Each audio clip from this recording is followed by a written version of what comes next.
Welcome back to Against My Better Judgment, the podcast where two friends, I'm Tamara Golden. and I'm Danielle Whiteside, tell the truth, share the lessons, and laugh about the moments that we knew better, but did it anyway. Each week, we share real stories about our lives, about the time that life surprised us, stretched us, or just straight up humbled us, and the lessons that we learned along the way. And this season, we're titling it How I Learned. Life lessons, navigating workplace environments, and just learning personal day-to-day stuff. Yep. And today's episode is how Tamara learned strategy. Yeah, but before we get there, how was your day, Danielle? It was a good day. I gave a presentation at work, which was really good.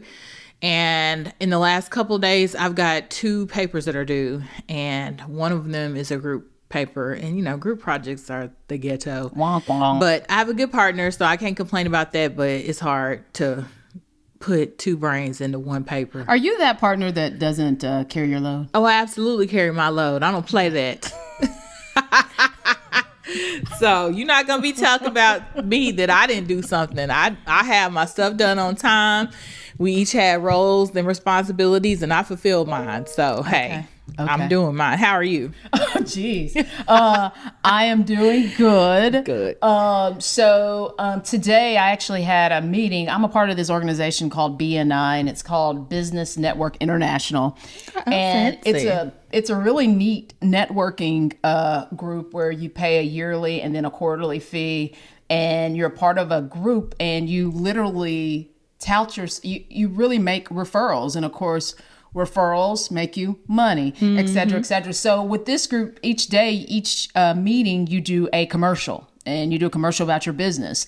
And the winner, it's about 70 of us, and the winner gets the golden mic. Well, this is my 3rd time at this group, and I got the golden mic. Okay, girl. So, I'm feeling really good. You should. So what do you get with this golden mic? Literally a golden mic. Okay. So I can tell folks that this is mine. Yeah. Like, literally. So Well, I feel real good about it. You got the golden mic, and then you got the mic you speaking into right now. You just mic'd up. I'm doing it. So. Okay, well, let's talk about how you learn strategy. What do you have to tell us? Yeah, it's interesting because throughout life, I've done strategy fairly well. Mm-hmm. I won't say that I was the best at strategy, but I've done it fairly well. And I didn't realize how intentional I was about strategy until I thought about strategy. And so I was trying to think about, when did I start to become a person that processed things by way of strategy? And believe it or not, I thought back to 8th grade. It was 1988. Michael Dukakis ran against George H.W. Bush. Papa Bush. Daddy Bush. And we had a class project. And the class project was you represented one side or the other. In this instance, I was on the campaign for Michael Dukakis. And so we had to learn things sort of like the Electoral College, how many Electoral College votes there are. I remember looking up how many votes Dianne Feinstein got in California to better understand, how are we going to get these votes, et cetera, et cetera. And so I thought through that and how fun that process was on how, and we, this was a civic class, and it may have been social studies back then. I think that's what you call it. And we walked that all the way up through the election. Mm-hmm. And so I thought about that when I was thinking about this strategy conversation. And then that paralleled into, I think when you're 8, you're in the 6th grade or 8th grade? No, you're in 4th grade. 4th grade? Okay, so 88. Yeah, 4th grade. Well, the next thing I remember by way of strategy is this was my 8th grade year going into 9th grade. So you have the 8th graders visit the high school. Mm-hmm. And on this day, when I visited the high school, there was the student body president. And the student body president got up and, said how awesome the high school is and how everyone was waiting for us and looking forward to us coming, and just the processes and the different things you can get involved in. And I sat there The interesting thing about the student body president is that it was a black guy. And our high school was, for it to be small town America, I'd say maybe, let's just say 600, because I think it's more, but it's between 600 and 1,000. So let's just say 600. Okay. And it was a black male student body president. So I was sitting there in 8th grade and I said, I'm going to be the student body president. Literally. I said it. His name is Jamal Davenport. And I was like, okay, that's what I'm going to do. So I learned that I wanted to hold an office every single year while I was in high school. So first I had to be the freshman president, class president, because I didn't want to be, I had to be freshman class president. So I was that. Then I became student body secretary, then student body treasurer. So then my senior year, I could run for student body president. So it was very interesting. I never thought of it as strategy at the time, I don't think. But naturally, I started figuring out ways to get the publicity and get the notoriety and the name and all of that out there so that I can then become student body president. So I had to think, it's that around the corner thinking, and it's that forward thinking of where you're going to be and identifying where you're going to be. We had a caller, Briefcase Curious, a few weeks ago that was thinking about law school or something like that. And I say this to you, if you're listening today, that when you figure out where you're going to be, you then process. Backwards design. Exactly. And so that was, just very eye-opening. But again, at that time, I did not think that it was it was strategy. And then that poured into, my life today. So fast forward to today, how do you use that strategy in your real life? I think the best example that I have is the right now. So I always knew that I wasn't going to be in the grind of day-to-day, working as a traditional attorney for the rest of my life. So in order to have my get-to job instead of my got-to job, I knew that there were some things that I was going to have to do, primarily financially. And I always tell people this: look, if it starts out as $20 out of every paycheck, then it starts out as $20 out of every single paycheck, whatever that looks like. So very early on, I started a 401k, and my rule was this: anything that the company would match, I, at a minimum, had to figure out a way. It wasn't even my money. So if I started with a job that they would match 3%. So 3% of my money wasn't even my money. I didn't even think about it, period, point blank. And as I continued to go, it would go up to 8%. So no matter what, 8% of that money's not my money. No matter how you think of it, it's just not my money. So you would put 8% of your money away and Correct. just forget about it. Correct, because they would match 8%. So right. That's 16%. So that's 16%, yeah. And so my mindset with strategy and figuring out to be able to have my get to opportunities was financial discipline. So for me, and again, it's not lost on me that I'm fortunate enough to be able to do that. But be real clear, it didn't come without sacrifice. Right. And so you worked hard for it. Exactly. And I also tell folks another way that I did that without really knowing it is home ownership. I struggled to buy my first house. I bought my first house. I hadn't passed the bar exam. I didn't even live in Nashville. I was in Knoxville studying. I was able to get a loan, which was very irresponsible, based on a promise, basically a promissory note from an employer saying that you're going to make this amount of money if you pass the bar exam. Fortunately, I passed the bar exam, but I remember being in that house and just having I had cable, the bare necessities. I had 2 rooms that were just empty. People would come and dance in them. But I struggled. One thing I did not do is always pay your car note, always pay your house note. When it comes to anything having to do with your credit, if you're paying those 2 things on time, I always knew to do those 2 things. And the neat thing about it is, buying my first house gave me the financial security to buy every other house. If I would have never purchased that house in 2005, period, point blank, if I would have never purchased my house in 2005, and if I would have been renting, I would have never been able to afford a house in Nashville, one that I wanted. No, that's real. So when I think about strategy, think about the nuances of it. Think about the little things you can do today that could affect the tomorrow that you really want to have. And also, I mean, I've gotten burned on not following through with the strategy also. And we talked about, or we talked about in another episode with family planning. People, there should be a strategy for almost everything. And it feels rigid and it may sound rigid until the time comes. And you got to decide what side of it do you really want to be on. I got to think through my strategy for losing weight before the holiday season and before the winter. I gain weight every fourth quarter. I do. So I need to lose weight now, and I need to accelerate it to make sure that, I have a reputation in these streets. There's biology there. You might be evolved from bears where they hibernate and put on weight. I'm telling you. So wait.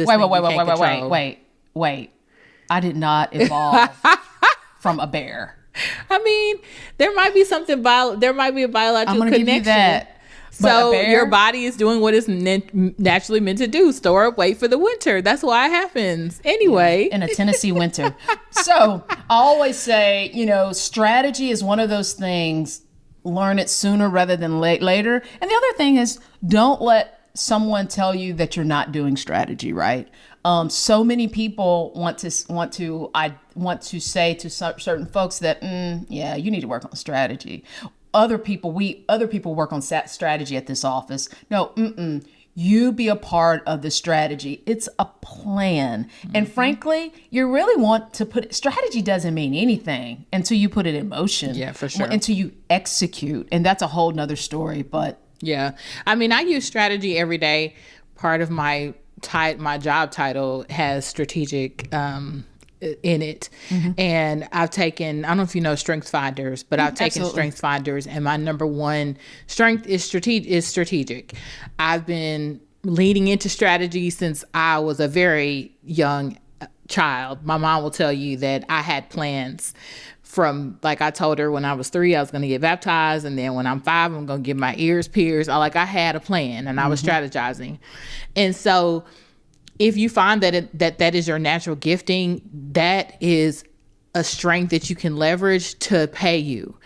People always need strategists. I'm an organizational strategist. Right now, I'm helping to guide our organization's response to artificial intelligence, because that's a new technology on the horizon, and somebody needs to be thinking in the organization, like, how do I help prepare our organization for these changes?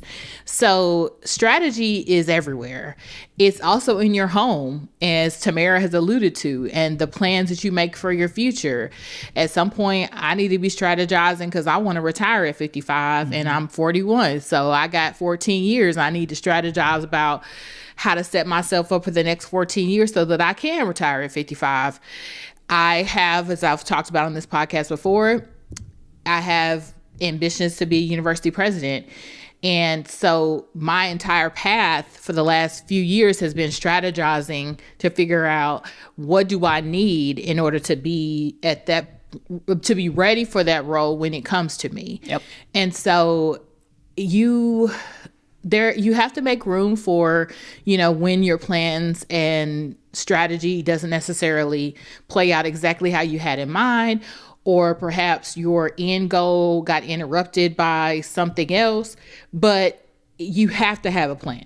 Absolutely. And you need to lean into that strategy, like, hands down. You have to lean into that strategy, because if you fail to plan, then you plan to fail, as they say. So I think, you just illustrated like how you're able to be nimble when you have a plan, a strategy, how it supports you doing your future goals that you may not even see in the moment. Correct. But if you prepare yourself for it, then when the moment comes, you can be ready for it. So it's just super important. Yeah. No. Okay, so we're moving on to our Will Be the Judge segment. And this one is interesting. All right. So this person doesn't give her name. Okay. But she says that she works in a mid-sized office where we do group gifts for birthdays, holidays, baby showers, you name it. She says, last week, someone started a group chat about buying our boss a $200 custom leather briefcase for his birthday. The suggested contribution was $25 per person. Mind you, he makes 3 times what I do. I said I'd pass, and now I'm getting looks in the break room like I stole someone's lunch. Am I wrong for opting out? Is there a polite way to say my rent is the gift I'm giving this month without becoming the office Grinch? What do you think? Yeah. Listen, first off, it's hard to get a custom briefcase for $200. Do you think it's probably more than that? Mm-hmm. I really do. But that's neither here nor there. Mm-hmm. I've always been fine with letting my decision be my decision, especially when it comes to for a monetary gift. God likes a cheerful giver. Exactly. So we know the Bible around that's here. Right. That's right. Bible podcast. That's right. So, I think give what you can. And, side-eyed or not, I don't think what you're not going to get is an explanation for my donation. It could be this. I don't like the boss. The boss doesn't like me. I mean, it could be so many reasons. It could be I don't have it. Or you know what? It's not in my budget because I have 3% that I'm sitting over here. And so I'm working on this 97% and $25 isn't in it this month. Like there's so many reasons, but I think as adults, young adults, just adults, I think we have to own our decisions and our choices and decide because there's something mixed in here and it's called a sacrifice.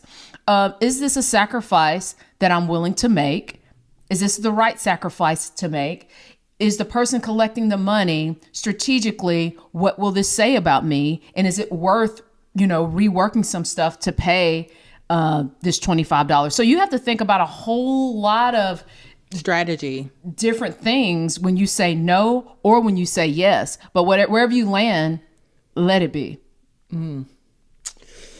So it's hard, right? Because I'm the type of person that I kind of don't want to be the only one not giving. So I've given out of guilt at times and it doesn't feel good. I'm going to acknowledge that. But I have FOMO in a lot of areas of my life. FOMO is fear of missing out. And so I don't want to be the person that people are looking at like, I know she didn't give her $25 and that is enough for me to give it, even if I might not have it. And that's not a good thing.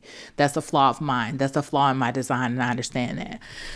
So I get that you're like, look, I don't have it. And if you legit don't have it then and you don't have it to give, that's okay. But I also understand if you say, I kind of have it and I feel I don't want to be getting the side eye. So I get giving the 25. But I would love to be more like Tamara and just be like, I don't have it and not feel a way about it. But yeah, I will say I have been the collector of money for a gift before. And I was shocked at what certain people gave and certain people didn't. And I'm saying just shocked because I know they had it. Mm-hmm. So to me, it says a lot. So you got to know the person receiving that money. They're going to have something. They're like, wait a minute. How? So, just make your decision. But there should be a strategy to it and to see if it could truly be a sacrifice. I think it would be different if you were giving to a needy family or someone who had, a house that had burned down or something like that. But for a briefcase, $25 that you don't have, think about it.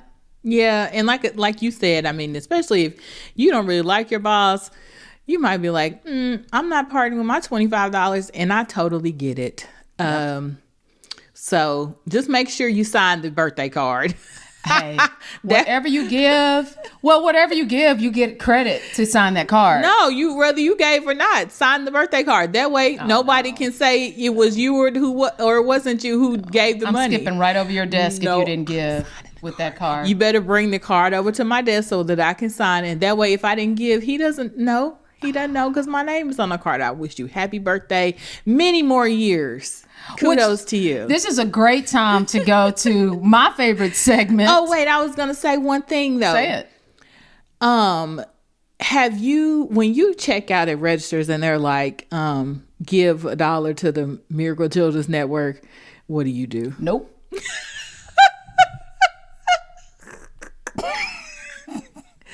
Nope. Oh. Will you round up? No. Nope. Why not? Well, because here's my thing. There has to be another way. Like, I don't know. It's too many questions out there. Right now, I am sitting here ringing up my own stuff. I'm scanning my own stuff. You've cut out way too many jobs for me to be given. I should be given to the fund of the people whose jobs you've taken away by making this automated. No. And I don't want them to pick and guilt me into doing it. I think they put it up there because most people are going to say, yes, no, you're not going to guilt me into this $1. I'm going to be intentional about that $1. So no, I hit no without even thinking. Nope. And looking right at that camera. Cause nowadays they have a camera looking at your scan and I look at them, hit nope. So I take it that you do. Actually I hit no as well. Good job. Not us saying good job for not being generous. Well, you are generous. You just don't get it that day. Yeah, I give in other ways. Correct. I support children Absolutely. who are growing up. Yeah, 3 of them. Right. So no, but and I feel bad a little bit there too. But a lot of times we don't know where this money is really going, and you so spend a lot of time feeling bad. That does not cross my mind. It doesn't. What does that say about me? I have no idea. But I really do feel away sometimes, and struggle with my bags and get out of here. I mean, no. I feel bad. It's a complete sentence. Nicole Hicks said that years ago, and that just resonated with me. No is a complete sentence. It is. Be okay with that it. don't mean I say no a lot. But it would help your psyche. But it doesn't mean I don't feel bad about saying no. I struggle too. Anyway, now it's time for our Guess My Better Judgment session. Tamara's like, no. Jeez, and I'm so here. easy. I am like, no. Correct. And I'm introducing this section. Yeah. Now it's time for our favorite segment that I've been trying to get to. And that is the Against My Better Judgment section. Danelle, tell us. Okay. Yes. Listen, y'all. So Halloween was a few weeks ago and I was Iron Man. A month ago, but carry on. A month ago. Okay. And I was Iron Man, partly because we were all Marvel characters. And so I was like, well, at first I was trying to find a woman character in Marvel. Then I was like, I'll just be Iron Man. It's fine. You really were Iron Woman because I saw the picture and that was a straight up silhouette of a woman. Well, to my point. So y'all, I'm plus size, right? So I was trying to find a costume that was appropriate, and so I'm Googling and I'm trying to find, plus size Iron Man costumes. I'm kind of coming up short. So I find this one obscure Halloween website and it said it was my size. So I was like, okay, I'm going to order it. Ciao. Temu got me good. Now, Tamara just told y'all that you saw my silhouette. That thing was tighter than tight.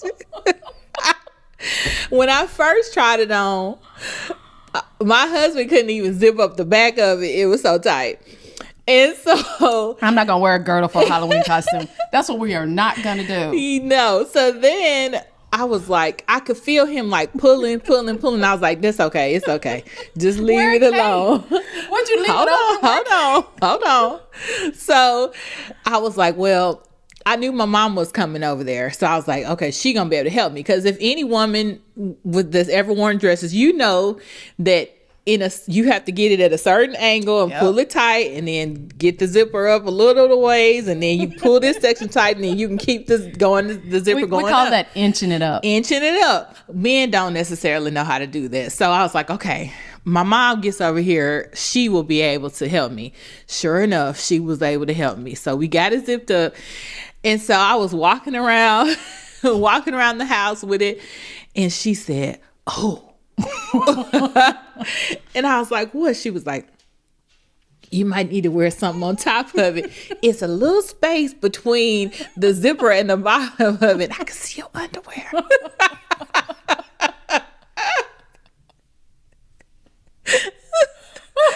So I had to wear, Iron Man had a cardigan on for the rest of the night.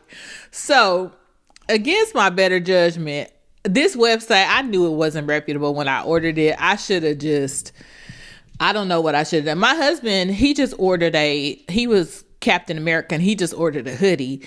And I probably should have done that because it was better than me looking like I was trying to be a sexy Iron Man. I've never seen nothing like it. I mean, the mask was fine though, but I was like, oh, Iron Man got some hips. The mask came from my boys. That's one of their toys. Oh, really? Yeah. Because, that's the thing when you're a boy mom. Yeah, I was like, I got the mask right there. Because, girl, the way I wish I had brought that. That mask that they sent me was like this size, and it was like a little plastic eye hole and then a little elastic band around the head. I'm like, they ought to be ashamed. Straight up. Then they had, it was a full body outfit.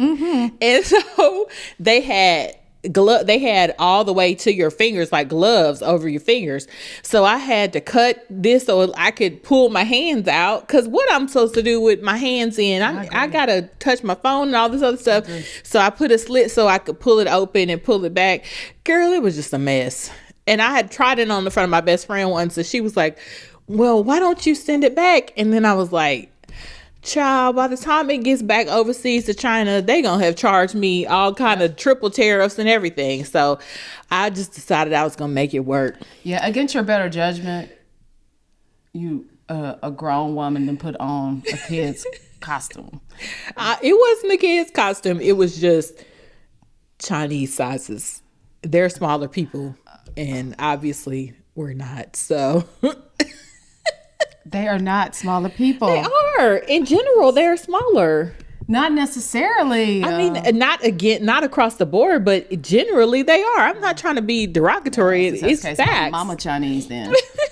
Mama, did you know? So I'm just saying, sometimes you can't go, you got to know where you're ordering from. Yep. Because otherwise you're going to get this costume and it's too little. Way too little. But it wasn't. Hey, you did fit the script though, better than Andre. Why? It's awful. Andre just had on that jacket. It was a hoodie. It was Iron Man hoodie, and then he ordered the shield. Didn't match. Lord have mercy. Gray and red and white shield. Well, we did the best we could. You did a great job. You got an A. Andre, you got a. Anyway, yeah. I'm gonna give you a C because I love you. So anyway, know where you're ordering from. So Agreed. What's our takeaway from this whole conversation today? Wow. There's so many. I think ultimately plan. I think plan. And if nothing else, I think we can even dumb it down to save. Yeah. Just save. You can never go wrong if you save. And sometimes, you have to be a team player, even if it doesn't fit. Yeah, if I had planned, perhaps I wouldn't have had a tight Halloween costume. Yeah, but we wouldn't have had the story. No, that's true. So sometimes it's making memories too. Anyway, thanks for tuning in. Hope you enjoyed this week's episode. We'll see you back next week with more laughs and more conversations. And if you would like to have us read your question, please send it to us at againstmybetterjudgmentpod@gmail.com. Yeah, and click, subscribe. Make sure you give us 5 stars, thumbs up, interact with us. But thank you, y'all. And we'll see you next time. Peace. Bye.